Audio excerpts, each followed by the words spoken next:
welcome back to another episode of Ruck Up Buttercup. We have a couple really exciting things on this episode. If you are following us on social media, you have met and seen Laura. If you also followed a couple episodes, she was at the beginning of the year also on the show. Loved it so much and has joined us as another co-host. She will mostly be on Girl Chats, but today we are talking with Mary Considine from Fisher House. So this was a really good episode for her because she has used Fisher House, and it was a great opportunity to bring her on the show and have someone who also has a story of having been involved with Fisher House. So welcome to both of you. Thank Hi. you. So we are bringing this resource because if you follow the show, we've talked about Fisher House many times, from veterans to Gold Star spouses. Fisher Home is a huge part of the military community. I'm sure most of you know what they do for us and what their services are, but we are going to go a little bit more in depth into that so that you guys can have a better understanding of what is available through the Fisher House. So, Mary, if you want to go ahead and kind of introduce yourself a little bit about what you do within the program, and then we'll kind of just chat about what the program is available. Sure thing. Well, I appreciate the opportunity to come on and talk about one of my favorite subjects. I am the Chief of Staff at Fisher House Foundation, and I've been with the organization about 20 years now. So have had the chance to see it grow from, a few houses when I started to now we've got a network of Fisher houses all across the country, overseas, and also some other programs that we do that the aim is always to kind of focus on supporting the military family. How do we close the gaps? How do we meet those needs that maybe the DoD or the VA aren't necessarily able to do themselves?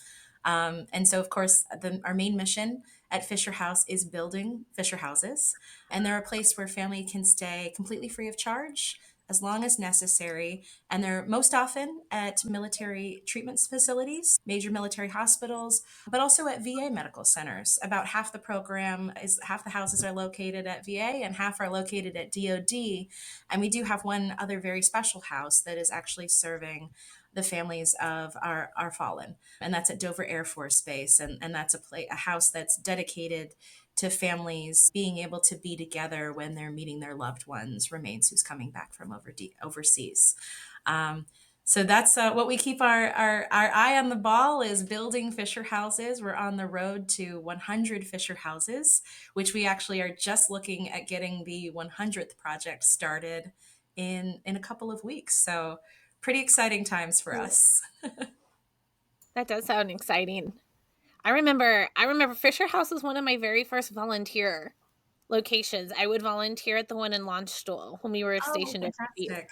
So that was one of my very first volunteer opportunities outside of like the unit footprint as a kid. Like I used to volunteer to babysit during the briefings and things like that. But the Fisher House at Launchstoel was one of the very first ones that I would go in, and we would just help like with donations, like sorting. There they did a lot of like, if I remember correctly, because that was a really long time ago, everybody, like they would have like donations of like everyday stuff, so like shampoo and things like that. So we would go in and help like organize all of that, so that way it was in like already organized, so it was easy to get out when they had new guests and things like that. So that was one of the very very first my bloomed my volunteering across the board. So it's exciting that it's been around for so long. Yeah, the first one actually was built, they started building it in 1990. So we're in our 34th year of the Fisher House program. And actually, Launchstoel is one of those ones that was really kind of built in the early years. And if you like, I'm so glad you mentioned the volunteering because it's kind of an interesting thing on base where it's a house. I mean, it's a big house and there's lots of families. But all of those things that you would do in your own house to make Mm-hmm. people comfortable, it's cooking a meal, taking care of folks. You mentioned all the donations that people bring in, making sure those are easy for families to access because they might have come in with like a backpack the night before, don't know what the day holds for them. So, hey, having bottles of shampoo and soap and all of those other things ready to go for them. It's just that it's all about alleviating all of those other worries that you might have so you can really focus in on taking care of your loved one. Yeah. Yep. I feel like there's three main communities within the military that you kind of serve. Obviously, people who are injured in action, and then like their families being able to be there to support them. And then also like family members who may be going through like a huge medical thing. I know I've had a friend who her daughter had cancer, so then they were in and out of the hospital all the time. So that was something that they were able to be supported in.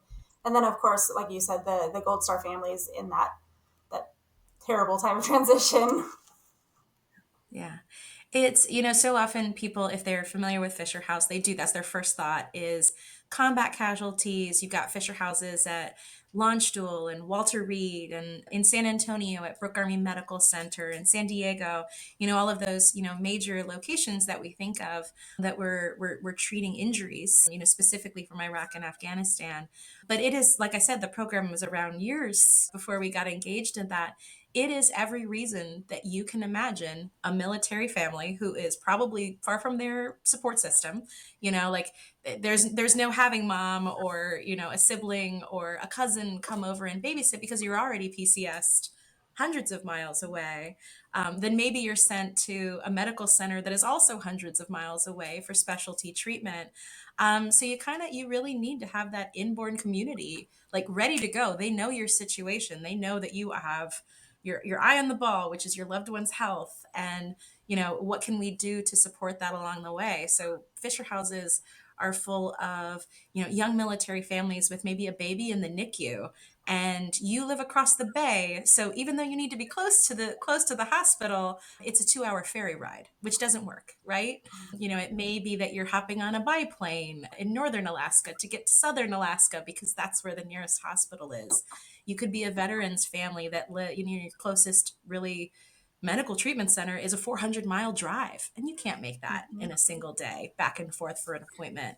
So it's all of those reasons that families kind of come together, but the thing that unites them is that they're there because they want to be there for their loved one. So whatever the diagnosis is, there's this common thread of, hey, we're kind of in this together. We don't know what tomorrow brings, but we're in the kitchen cooking together. We're here for each other. We're chatting in the morning as you walk out of your bedroom and saying, hey, how are things going? How was yesterday? I heard you had an appointment. Those are those little things that we hope happen inside a Fisher House that creates this community. Yeah. So let's go. We'll kind of just start with the like volunteer opportunities. Where is it that, because a lot of our community wants to give back. That's a big military spouse thing, right? Like we're always trying to figure out how to better our own community. So where are the opportunities that people can look for, whether it's inside of a Fisher House with running fundraisers? Is there ways that the best ways to get involved? Absolutely. Volunteering, if in person is your thing and you want to, go yourself individually, maybe one time, maybe on a regular basis. If you're part of a church group or, your spouse's group, anything like that, there's all these different opportunities.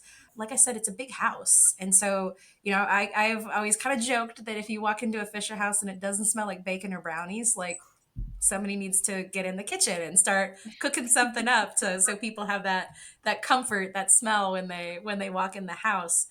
So we have volunteers who come in and do, maybe once a week baking or cooking a meal with their church for everybody to make sure there's something in the crock pot when families come home from the hospital at 8 o'clock or 9 o'clock or 10 o'clock at night.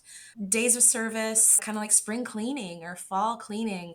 There tend to be a lot of wheelchairs in Fisher houses, whether there are folks using them or kind of, in the corner while they're, getting their legs underneath them.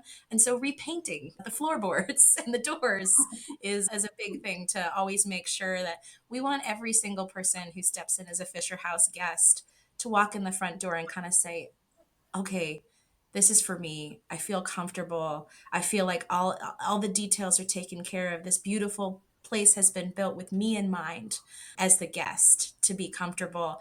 And whether a house has been there for, 5 years or 25 years, we always want that to be the case when a new family walks in the front door. Yeah, I feel like it's a really good opportunity for military spouses because you're supporting other military spouses. Like it's fully your community. Yeah. One of my favorite moments in a Fisher House, and it was one of those things that, unplanned. I think I had a flight that got canceled and I was stuck and just sitting around, and I sat on the back porch and a whole bunch of families came and joined me, and we just sat there for hours on a beautiful afternoon, not really talking about, what was going on, just kind of talking about the weather, talking about, summer and things like that. And it was just those conversations that you might have with somebody in a Fisher house that are, a community connection, and also a little bit of a relief from, maybe what's going on that's stressing them out. Those are huge moments for folks, volunteers, I think, to engage with the program, and also families to kind of feel that community support, those arms that are sort of stretched around them far from home. Yeah. I always thought like when I walked in, it was like a grandma's house where, you go sit on the porch, or, you walk in and it smells like, you said, cookies or brownies. Like, that's always what it reminded me of.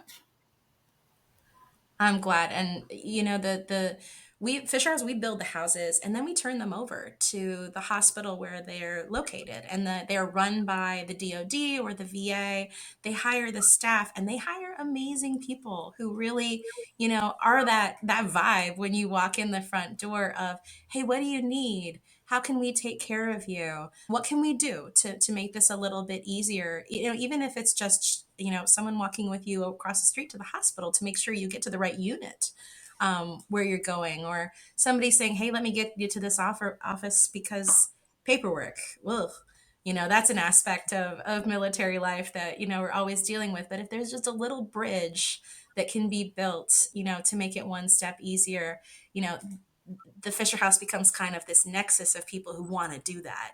And they're there to help you figure out benefits, or, give some advice, or just an ear or a shoulder, that type of thing.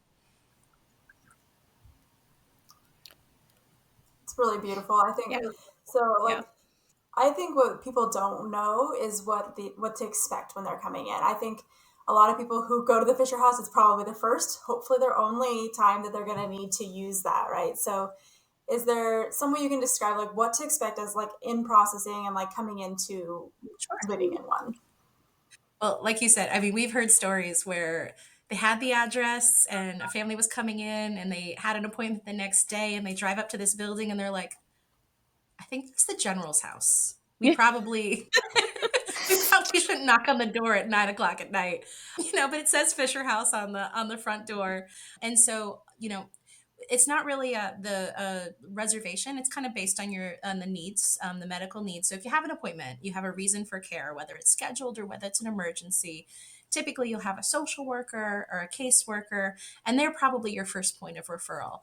They would be the ones who kind of look at you and look at your chart and say, maybe the service member is local, but mom and dad are coming in from 200 miles away or across the country. Or maybe you're traveling, your family is traveling 800 miles here for care. Do you have a place to stay? And it's kind of different between, it's something where government orders makes things complicated, as it always does. So, I mean, certainly anybody on orders is eligible to stay in a Fisher House. But if they do, then they don't need the hotel, and maybe they have, maybe they have orders or something like that they prefer to use. So all of those factors are kind of taken a look at. But the first question really is, does this family need a place to stay to take care of their loved one dealing with a medical situation or what have you? And is the Fisher House the best place for them? And if the answer is yes, then the caseworker usually gets in touch with the manager and says, I have a family who needs to stay here. And whether it's information passed back to the family to say, hey, call this number, they're expecting your call, or whether the house staff itself reaches out to you, they'll do that and kind of give you sort of an initial, hey, this is who we are. And you would be surprised how many families are kind of like, ooh, base housing. Do I want to stay at a Fisher House? And that's why we hope that they're willing to, maybe go online to the Fisher House website and see pictures of the houses, listen to what the manager says about everything. Because most people, when they walk in the front door, if they were expecting something like base house, like a barracks or, something like that, they're surprised, because we want this to be first class. We want families to feel comfortable. And that's actually how Mr. Fisher built the houses. He always said, if they're going to feel like a guest in my home.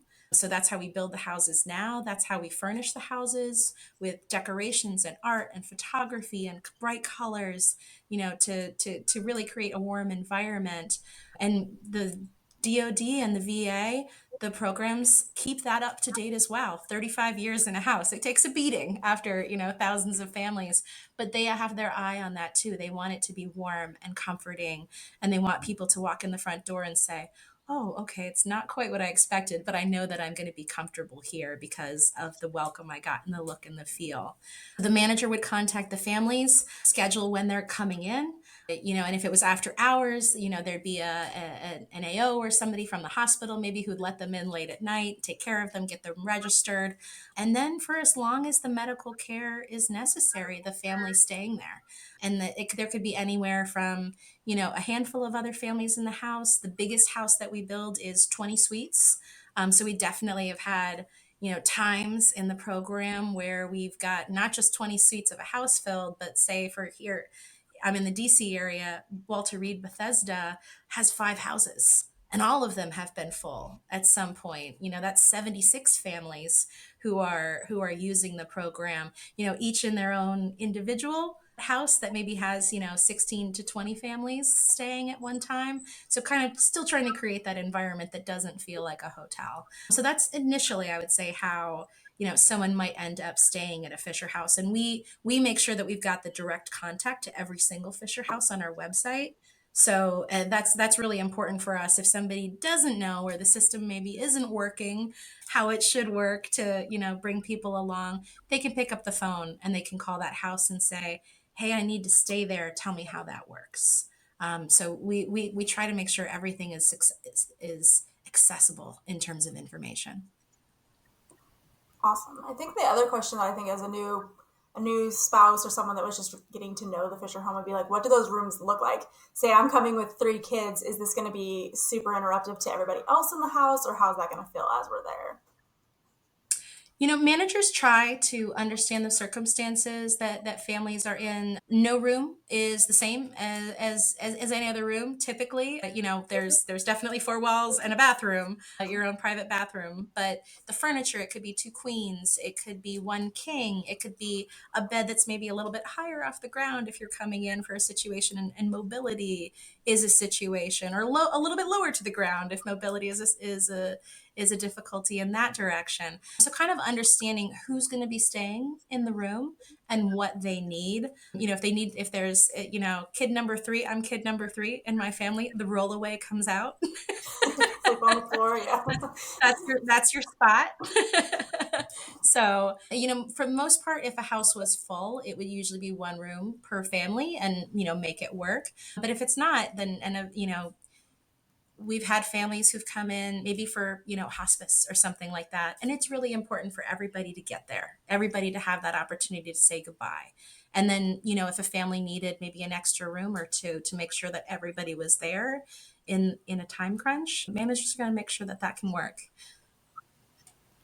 It's really awesome. I think we'll kind of let Laura, she's had the experience of living in one, to kind of give us like her experience. She's had a couple opportunities, so whichever one you're comfortable with talking about. I'll talk about both of them. So my first experience was at Fort Hood, or back when it was Fort Hood, back when my spouse passed away.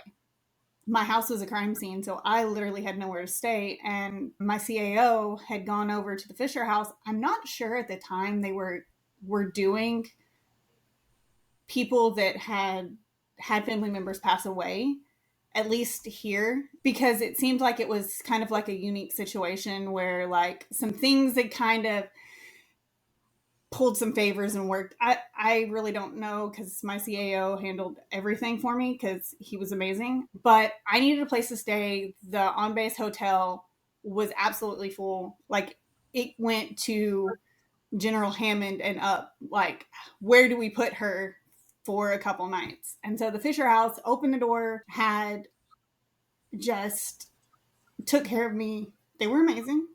And then I moved into the hotel for a little while, and then obviously I got, the Army moved me into an apartment and all that stuff. So the Fisher House was amazing in that situation because, the first thing you think is, I can't go home. Like, my CAO went with the MPs and grabbed as much clothes as he could stuff into a bag and brought it to me. Of course, like half the things didn't go together and it was just a mess. I think I ended up with like 2 left shoes at one point. Yeah. But the Fisher House was amazing. I didn't have a toothbrush. They had one for me. I didn't have shampoo. They were there for me. They had everything I needed to be comfortable. At the time, it wasn't like internet wasn't, because it was in the early 2000s, but they had a computer set up in like an office type situation in one of the like downstairs open rooms that was for everybody. And they made sure that I had time to get on there and track flights for, his family coming in and get everything that I needed to do. But they were also there because the Fisher House at Fort Cavazos is basically in the parking lot of the old hospital. So it was really convenient. Now it's across the street from the new hospital, but a lot of my appointments were at the hospital. And so they always had a cart to like take me straight to the front door so I wouldn't have to walk. Or like if it was raining, that golf cart was amazing because I didn't have to walk through the rain with all this paperwork trying to get to an appointment. So they were amazing. And then my second opportunity was in, I believe it was like 2013, 14-ish. And it was the one at Launch Duel.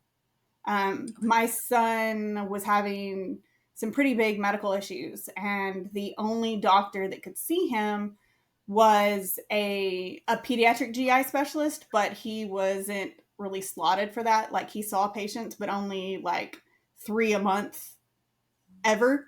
And so we finally got an emergency appointment and we were like, oh my gosh, where are we going to stay? And so the surgeon actually got us in contact with somebody to stay at the Fisher House there at Launch Duel.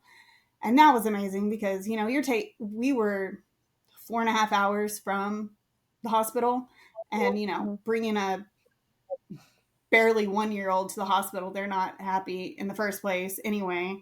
And so we had our first appointment and then we came back and we were like, hey, they want to do a procedure on him in 3 days.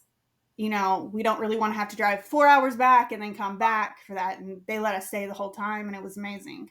But that ended up, because we were able to get in so quickly and stay there, we didn't have to get pushed back several months. And that was it. We were able to get my son diagnosed pretty quickly and get him on the road to where he needed to be. He still has that medical issue. It's a lifelong thing, but we at least got the answers on like what was going on because it was pretty scary at the time.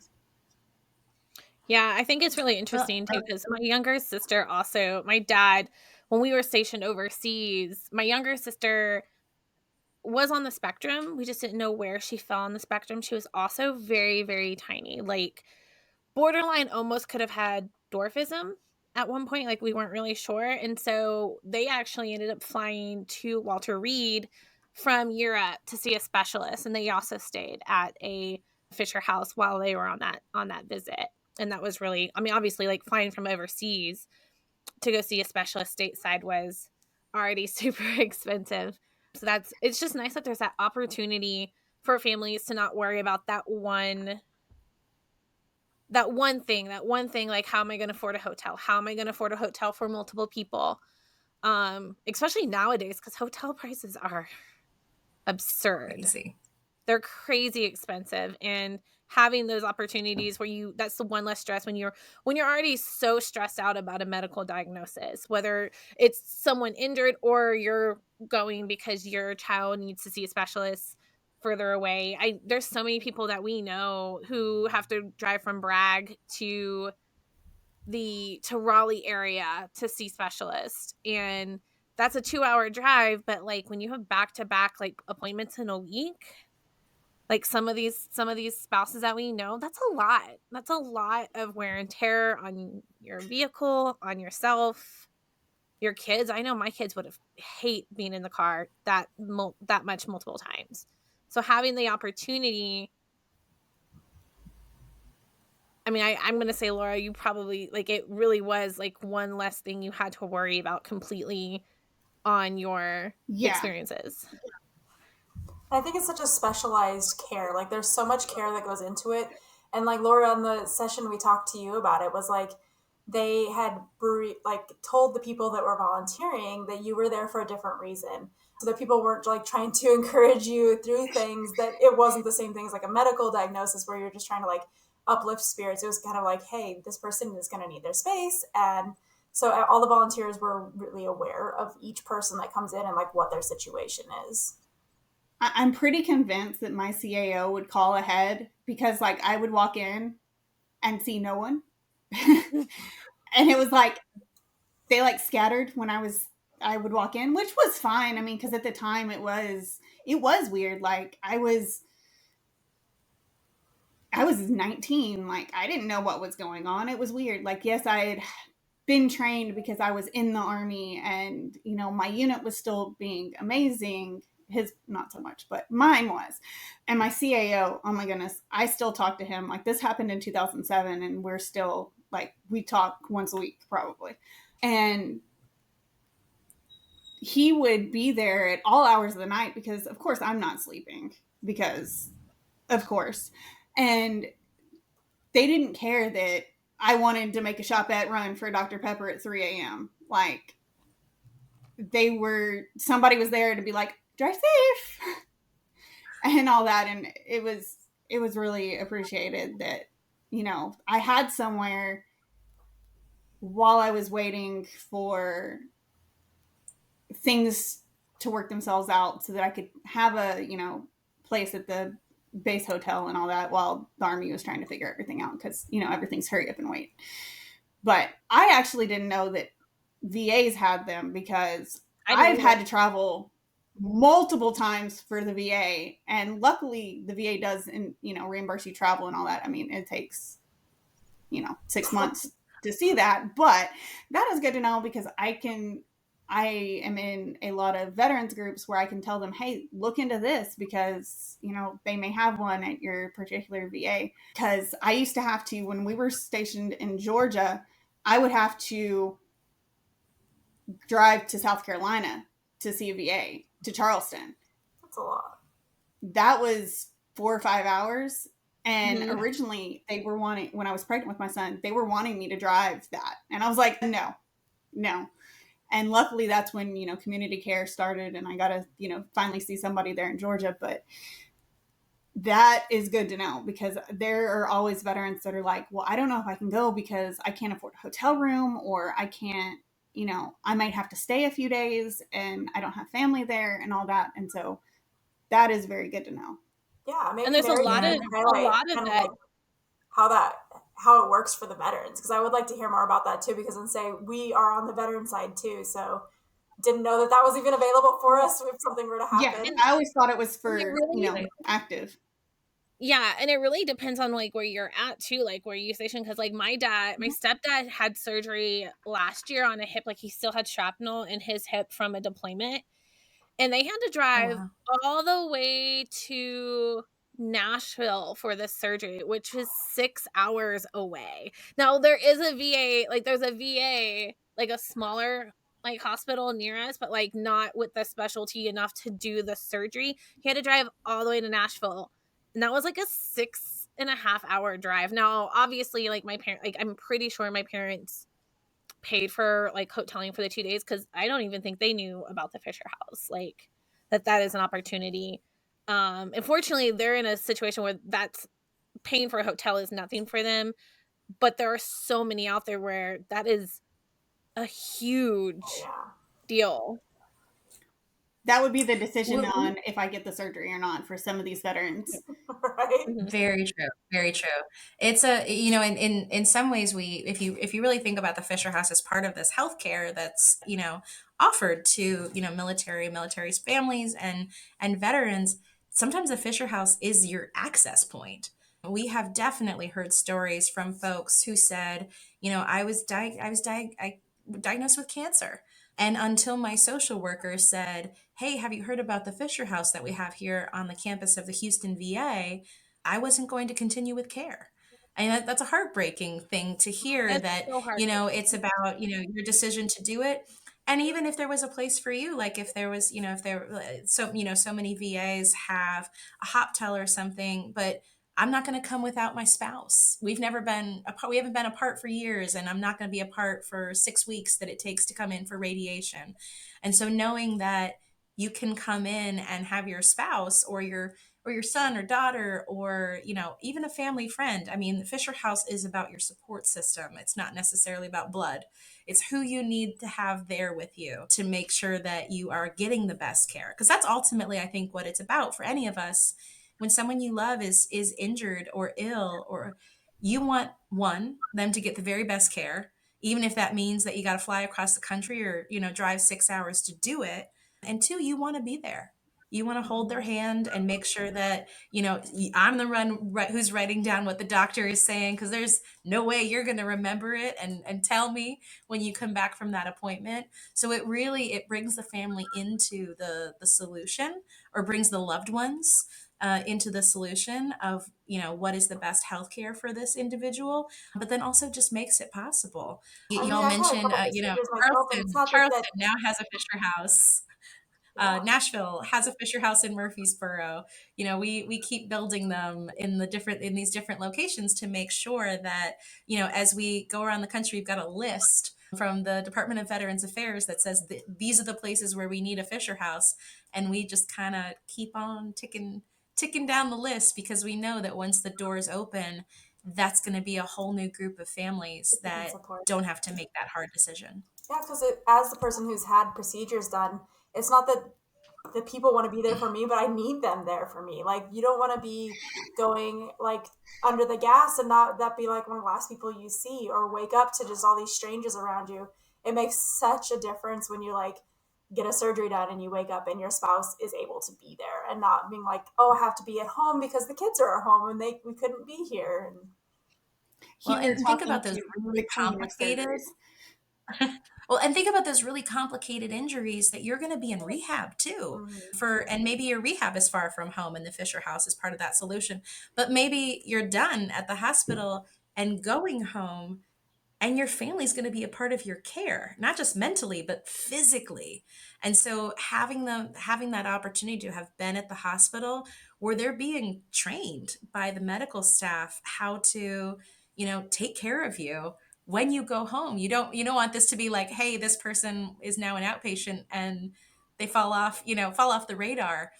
Making sure that families are ready and engaged to be able to be that next step is also an important part of them being there along the way. yeah, absolutely. Because I know that like the one I did have one procedure where it was just because it was like we had kids and everything, so like my husband wasn't there at the end, and I had to wait for him to come get me, and he didn't know how to care for me because he was like, oh my gosh, he had to carry me to the bathroom the first few days because I just physically could not get up. And so it would have been nicer to have had an opportunity. We were close to the hospital, but like, especially when it is something when you've had major surgery where you're like, oh, I don't know what does my spouse need, and I can be there to listen, like you're saying, to those meetings with the doctors, where versus like, here I wrote down while I was under anesthesia what they told me I should do. I think it's accurate, and like just hand it off and be like, this is what I think they told me to do, which was what my situation was, where it was like, good luck, please help me. Well, and if you just think about on daily life, all of that information that maybe doesn't So, quite make it home, like, oh, yeah, they told us that, you know, at a meeting, doesn't quite get transferred at home. In a hospital, in a healthcare, you know, in a medical emergency, dial it to 11, you know, Yeah, being there to get that information, to especially with like understand what's going on. soldiers. It's Yeah, especially with soldiers. Like I think we talk about that all the time. Like the amount of times where like I told you that, and we're like, no, you didn't. You didn't listen. Or like, do you not remember this conversation? I remember. Like I've had a couple surgeries. Mine weren't like nearly as bad, but like I would make sure before I would even go under to have all of the information either written down or given to me before I had any type of medication in me. So that way, and I would text it to my mom.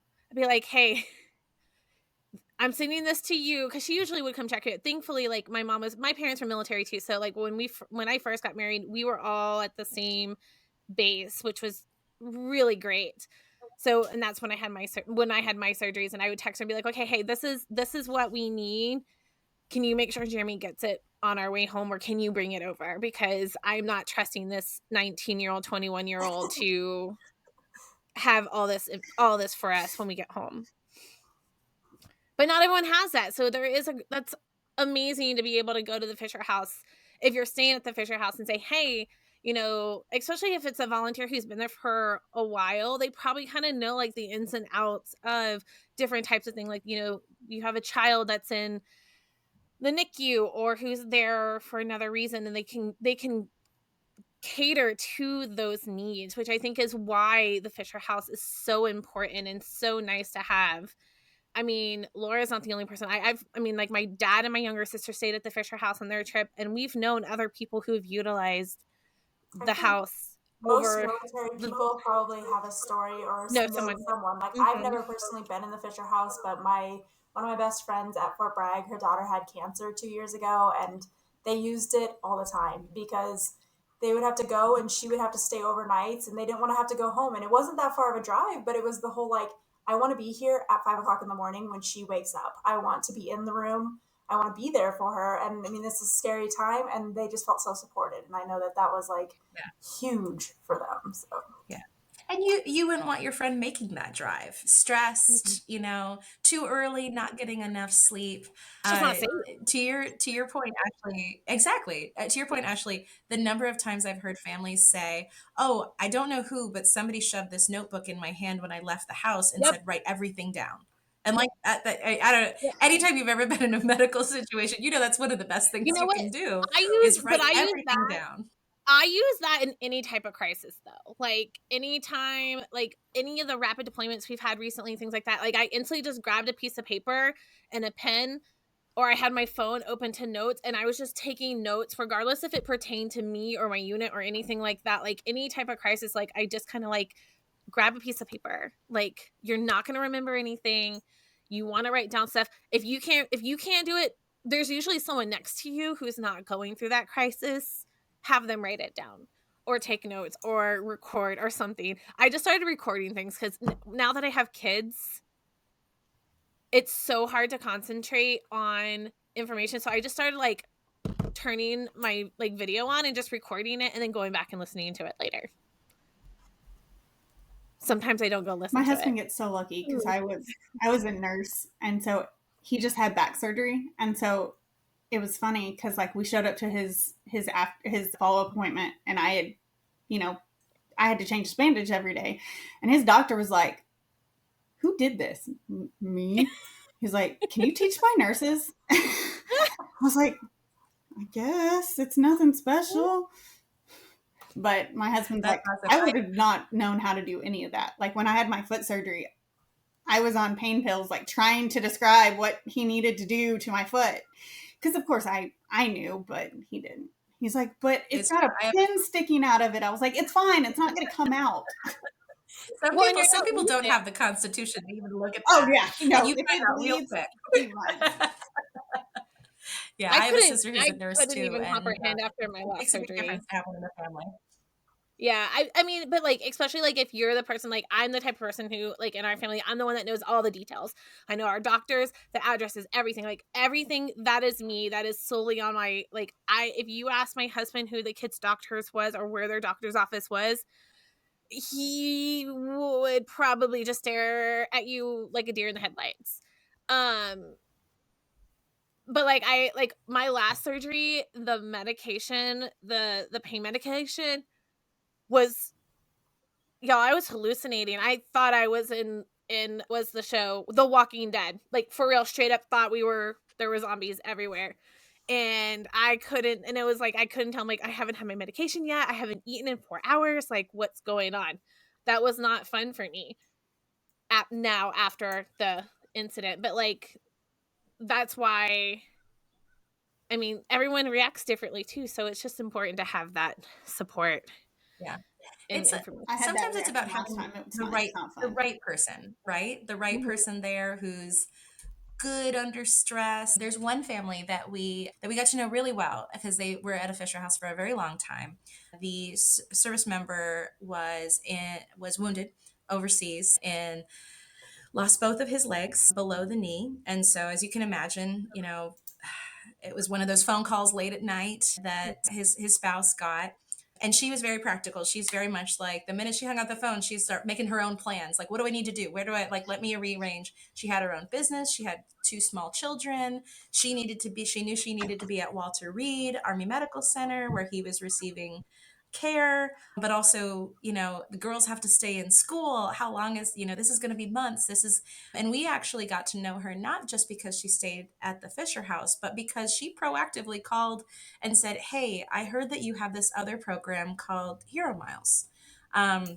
And it's a program that we started in 2004 where people started donating their frequent flyer miles. And we were able to book tickets to and from the medical center for very seriously injured service members, specifically coming out of combat casualty situations, because the military wasn't doing a good job at getting people there, not originally.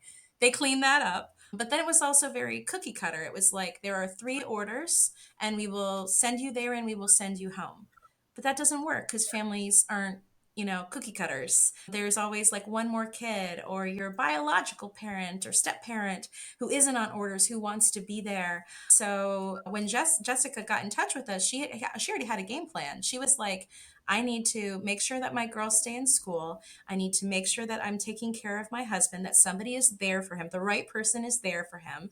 And so we actually flew her back and forth from DC to Tennessee every single week, switching out with her mom, until it got to the point where her husband was finally released from being inpatient at the hospital, moved into the Fisher House with them. And actually, the very first time that his little girls, who were still, pretty young at the time, they didn't want them to see dad in a hospital bed, looking, very, very, very injured. So that reunion happened in the living room of a Fisher House because it was familiar, because it was, they could run into the kitchen, they could run into the playroom, they could be a part of that. And just the difference between that reunion that happened, in a Fisher House living room versus what might have happened in a hospital room, very, very different start to those kids being part of their dad's journey of healing. And just another thing that we never really thought about at Fisher House, all of these different things that, it was about a place for people to stay. Like, let's make sure that we've got a place for people to stay. But these things happen inside the house that you didn't expect. Opportunities for, let's help with travel. One of the other programs that we have is very similar to Hero Miles, where people donate their miles. After a few years of houses being full, we said, well, what if people could donate their hotel points? And so we started our Hotels for Hero program. And that's when the Fisher House is full. A family should not be taken care of because there's 8 rooms in a house and this is the 9th family. So we were able to put families in, when a Fisher House is full, in a hotel room until they can move into the Fisher House when a room becomes available. So it's all about, meeting these needs and seeing if we can find a great way to put, the efforts of the American public who really wants to help and wants to make a difference. And if you think about donating your hotel points or your miles, It's I so mean, how many of us have, 1,000 miles on a airline that we will never ever use?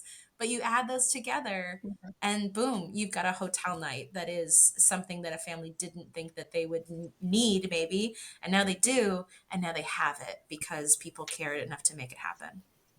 Fisher House is Yeah, just and that's really such cool. an easy way to give back. It supports the families in a way that the military doesn't. They treat everybody like a family member, and it's not just whether you're a dependent on orders.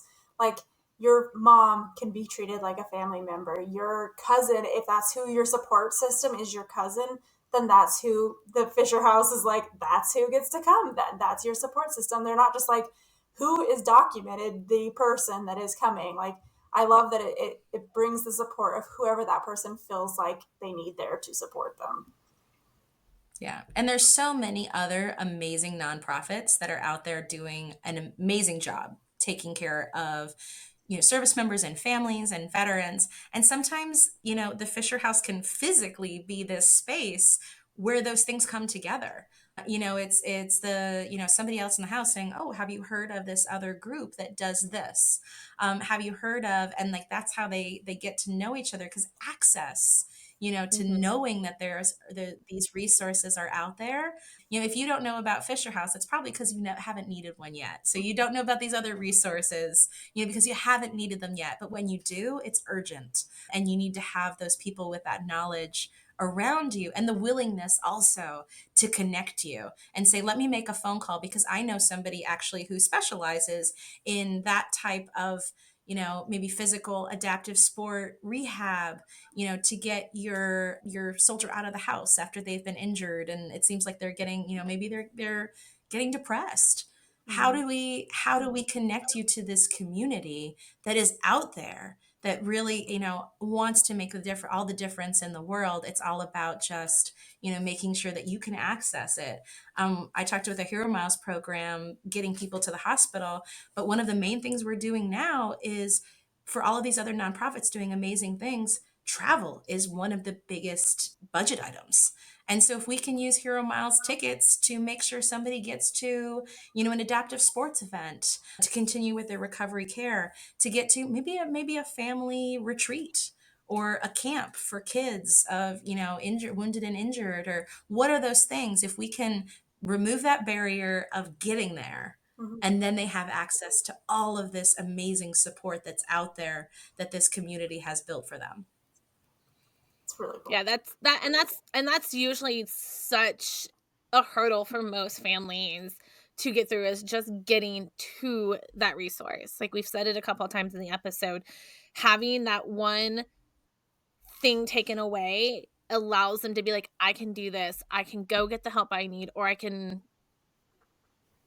be there for the family member that I want to be there because I don't have that restriction on place. And I think it's so amazing. It's done so much good since it's been around for so long, and I can't wait to see and can see what it continues to do for families.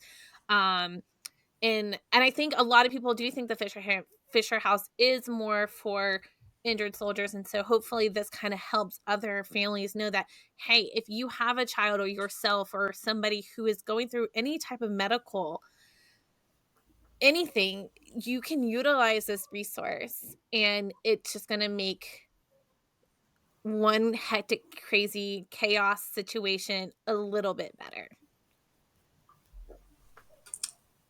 Absolutely. There's a family that we put out a magazine twice a year to tell these stories of the people that we serve. And there was a family that was PCSing. And I'm trying to remember all the details. Good, correct. I might get some of the details wrong, but I think she was about 6 or 7 months pregnant, PCSing from Florida across the country, got to Texas and felt like something was wrong. Immediately got medical care, and they were evac'd to a military hospital, and that's where they took care of a baby born far earlier than they thought was going to happen. So I mean, life can happen at any time, even when your plans mean nothing, right? So, knowing that there are these resources out there, we love, just this opportunity that you're giving us to share the Fisher House story with all these people who are out there. Maybe one of the most valuable things that ever happens is when somebody's in a difficult situation, asking them, hey, I've heard about this thing. Do you know if that hospital or that VA has a Fisher House? And that might be the question, that might be the only question that needs to be asked to suddenly open up this new wave of resources that's going to take care of a family. Yep. Which is why we really appreciate you coming on. Yeah. I'm going to say it gave me a lot of things. I didn't know about like the miles and all that stuff that you were talking about, being able to donate your miles, so it gives another opportunity, whether that's volunteering or donating. I'm sure you also take money. I've seen it across a lot of different donation ways to donate through the website and stuff too. So if that's something that any of our listeners, want to continue to help them move on to 100, move on to the 150th house, the more places that we have it, the more families, like you were saying, are being supported across the country. So I think it's really cool that you're coming out and came out on the show so that we can introduce it to people. I think there are a lot of young spouses who would just suffer through trying to pay for hotels or whatever that is if their command doesn't get them in contact themselves. So now we have a bunch of new people who have heard about it, which is wonderful. Oh, I really appreciate it. And one more thing that I just want to mention real quick, one other program that we have that really impacts military families at large, that not necessarily if you're wounded, injured, or ill, is we have a scholarship program. And two of them, actually. One is for any military kid, if your family is currently active duty or you're the dependent of a retiree. And then we also have a second military scholarship program for kids if you're a parent, if you've lost a parent since 9/11, or if they've become 100% disabled. And that's one that's really important to us because we know that, there's a lot of immediate help, but maybe not necessarily a lot of long-term help. And just this year, I think that we've got over 800 students with the Heroes Legacy, which is that second scholarship dedicated to those families of the fallen or dealing with, 100% disability rating. That is just, a little bit extra to make sure that they've got access to, future education with all those other stresses that are out there that come with, having those circumstances in their life. And then we also partner with the National Military Family National NMFA, National Military Family Organization, to make sure that there's spouse scholarships available too. And that's everything from secondary education, continued education, entrepreneur scholarships, if you're starting a I didn't know business or this. something like that. Yes, so NMFA's scholarship program, Fisher House, we've partnered with them for years to make sure that's another community that we're helping. So highly recommend, taking a look at those opportunities as well. I didn't either. I knew about the scholarship because, and this is so long ago. I feel like I know I applied to it. I don't remember if I got it or not. I want to say I might have gotten it. I can't remember. I did know about the scholarship, but I didn't know about the spouse scholarship. So that's really exciting. I definitely already texted my teenager and was like, "You're applying for this." Yeah, you've got plenty of kids coming through to go need that scholarship. Well, thank you for coming on. Everybody who's listening will have all this information in the show notes. We always make sure to include links and everything so that you guys can easily access anything we've been talking about. But again, share it with your friends, because the more people who know about Fisher House, the more people they can support. It's free to the military family when you need it. So make sure that your friends and everybody within your unit knows about it if they need it. So thank you again, Mary, for coming on. It's been really great talking to you. My pleasure. Ashley, Sabrina, Laura, I thank you so much for this opportunity for us to tell the stories. I mean, I think that's what it's all about. It's, telling family stories and making sure that people know that there's a public out there that wants to take care of them. And I'm just thrilled to be a part of it. Fantastic. Well, everybody, thank you guys for listening. We will be back again, of course, in a couple weeks with another episode. And we hope that you have learned a lot from this episode. I know I personally have, and I'm looking forward to meeting some more amazing people in our community. So, as we like to say, Ruck Up Buttercup.